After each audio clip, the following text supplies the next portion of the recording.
За хэрвээ чи хөрөнгөний зах зээлийн арилжаа хийгээд явж байгаа.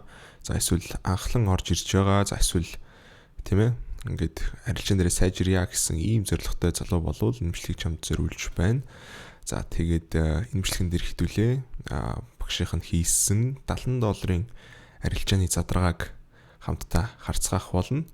За тэгээд за өөрийгөө богинохон танилцуулахад бол сүүлчийн 4 жилийн турш бол тууштай арилжаа хийгээд явж байгаа. За тэгээд лайв дансыг бол сарын хугацаанд 50% өсгөж байсан туршлагатай. Тэгээд SMC арга барилаар арилждаг. За тэгээд одоо бол бүр мэргэжлээ болохоор шийдсэн. Ингээд мэргэшгээр шийдсэн ийм залуу байна. За тэгээд хэдүүлээ нэг ч гэсэн зүйлийг хамтдаа суралцацгаая. За энэ арилжаан дээр яг юу болсон бэ, юу болоогүй вэ гэдгийг ярилцсанаа гэсэн үг. За тэгэхээр хийсэн арилжаан маань бол сая 2 хоногийн өмнө лөө. Тийм 2 хоногийн өмнө биткойн дээр хийсэн ийм scalping арилжаа байсан. За тэгээд ханшин дээр юу анзаарсан бэ гэхээр одоо залуучууд маань хамгийн түрүүнд хийж сурах ёстой концептуудын нэг бол market structure гэдэг санаа байдаг. За тэгээ багшийн хувьд бол бас энэ market structure гэдэг санааг ойлгохгүй нэлээд удаан явснаас болж болвол бас маш их боломжийг алдчихсан тийм одоо туршлагатай. Тэгэхээр тэр алдааг битгий давтаж хий гэж хэлнэ. За тэгээд market structure 1 минут дээр багшийн хувьд яаж арилждаг вэ гэхээр market structure-ыг бол ингээд тодорхойлдог тийм ээ. Энэ тодор хийчихсэн байгаа нь бол юу вэ? Нэг цагийн market structure-ыг зурчихсан тийм ээ. 1 минутынхыг бол бас дахиад market structure-ыг гаргаад ирдэг гэсэн үг. Доош явлаа.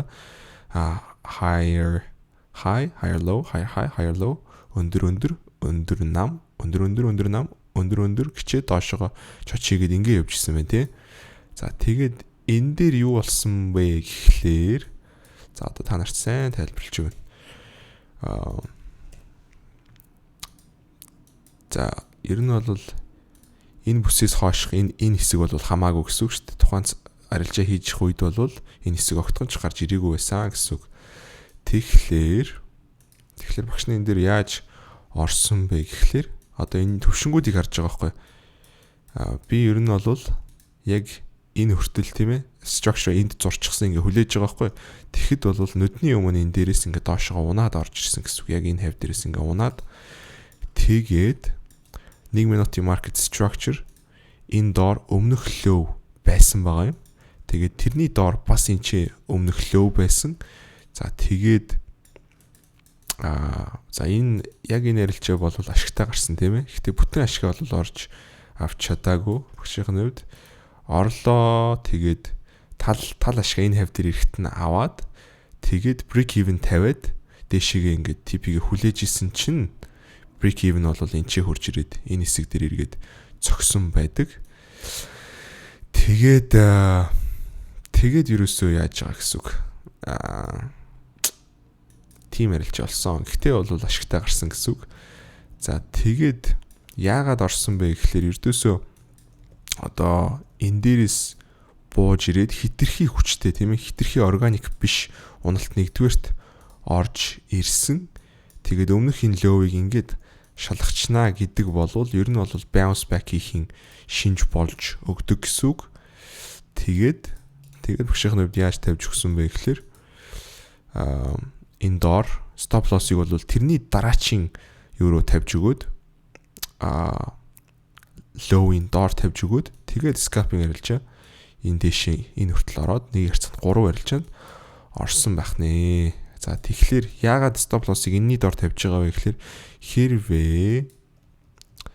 хэрвээ ханш маань энэ дээрээс бууж ирээд тэгээ бүр энийг нэвтлээд доошоо ингээ явчих юм бол энэ маань өөрөө шал өөр арилжаа болоод эхэлнэ гэсэн үг. Тийм ээ? Бидний анхнаасаа хийхгүй байсан арилжаа гэсэн үг. Яг одоо багших нь орсон энэ арилжаа болвол ердөөсөө л юуны улмаас хийсэн гэсэн үг. Ердөөсөө л нааша доошоо бууж ирлээ. Өмнөх энэ low-ыг хуурамчаар хамлаа. Тэгээд энэний доор protected low байж гин тийм ээ. Тэгээд тэр дээрээс bounce хөдөлгөөн хүлээсэн гэсэн үг. Тэгэхээр нэгдүгээрт бол хитрхи органик биш оролт байсан учраас орсон гэсэн үг нэгдүгээрт. Хоёрдугаарт яг энэ дээрээс хамчихж байгаа учраас тийм ээ. Энэ хамгийн ойр байгаа хуурамчаар хамагдах магадaltaй ловыг ирж хамсан учраас орсон гэсэн үг.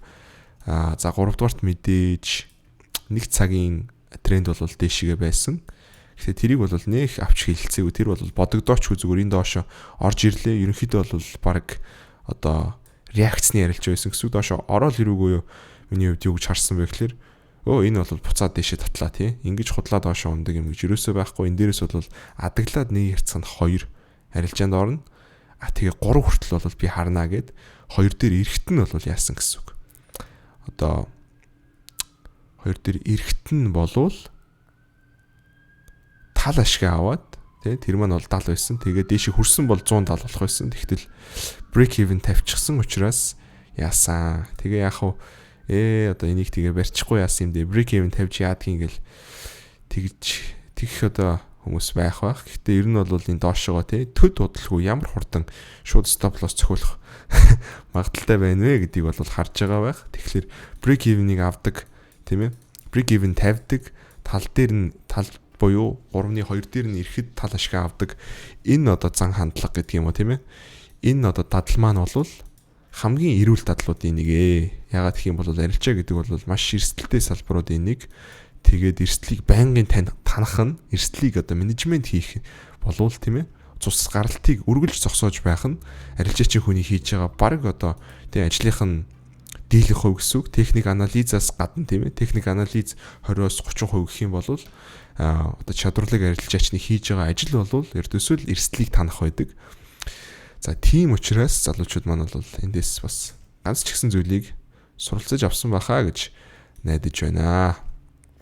За тэгээд өөр одоо тийм ээ өөр цаашаа хэдүүлээ явах юм бол өөр ч одоо нэг зүйлийн арилжаан дээр бол ярихгүй бүр айхтар одоо амар шинжлээл бүр ингээл аюу гэдгийг тий бүр сантиметр миллиметрээр нь харж шинжээд исэн юм байхгүй зүгээр органик биш уналд орж ирсэн тэгээд реакц авах нэлээд магадaltaй бүс буюу одоо энэ бүс дээрээс ирээд тийм ээ ирэхэд болвол одоо багшийнхны хувьд за стоп лоссыг бол энэ доор тавиад ороход бол ямар ч алдах одоо юмгүй юу байна. Тэгээд TP-г одоо яагаад энэ 3-ны энэ дээр тавьж өгсөн бэ гэхэлэр мэдээж хамгийн ойрхон эрэлт нийлүүлэлтийн бүс бол энд бид нарт харагдаж байна тийм ээ. Энэ дээрээс гоожод явсан. Энэ рүү хүртэл хардсан уу гэж бодсноо нэг л одоо тийм ээ. Мэдээж бид нэр скальпинг хийж байгаа учраас тийм давлгаалсан хөдөлгөөн бол огтхонч орж ирэхгүй. Тийм учраас хамгийн ойрын цэг энэ 1 хэрцэн 3 дээр багшийн хувьд байрлуулсан гэсэн үг. За тэгээд 1 хэрцэн 2 дээр ирэхэд яасан байх нь шүү дээ. За тэгээд энэ хүрээд өнөөдрийн хамтлагийг өндөрлөе. Тэгээд одоо тийм ээ ганцаарчлан хэрвээ заалахыг хүсэж байгаа тийм ээ хөрөнгөний зах зээлийн ярилцаан дээр сайжрыг гэсэн зорилготой залуус байх юм бол сериозны хүмүүс байх юм бол бүтэн 1 сарын менторшип програмыг багшийн зүгээс олгож байгаа тийм ээ бүх мэддэг чаддаг бүх зүйлээ зааж сургана одоо яаж шинжилгээ хийдгийг яаж эрсдлийн менежмент хийдгийг гэх мэтлэн агаас нь яа хүртэл бүгднийг одоо тийм одоо 24/7 миний спортондор одоо суралцсан гэсэн үг бүтэн 1 сарын турш. Тэгээд хэрвээ тэрийг сонирхож байгаа залуус байх юм бол доор линкэн дээр хоёлаа уулзалт товлоод тэгээд vibe нийлэх хүмүүс байна уугүй юу гэдгийг хараад цаашаага шийднэ гэсэн үг. Тэгээд дараа чимжлэг хүртэл bye.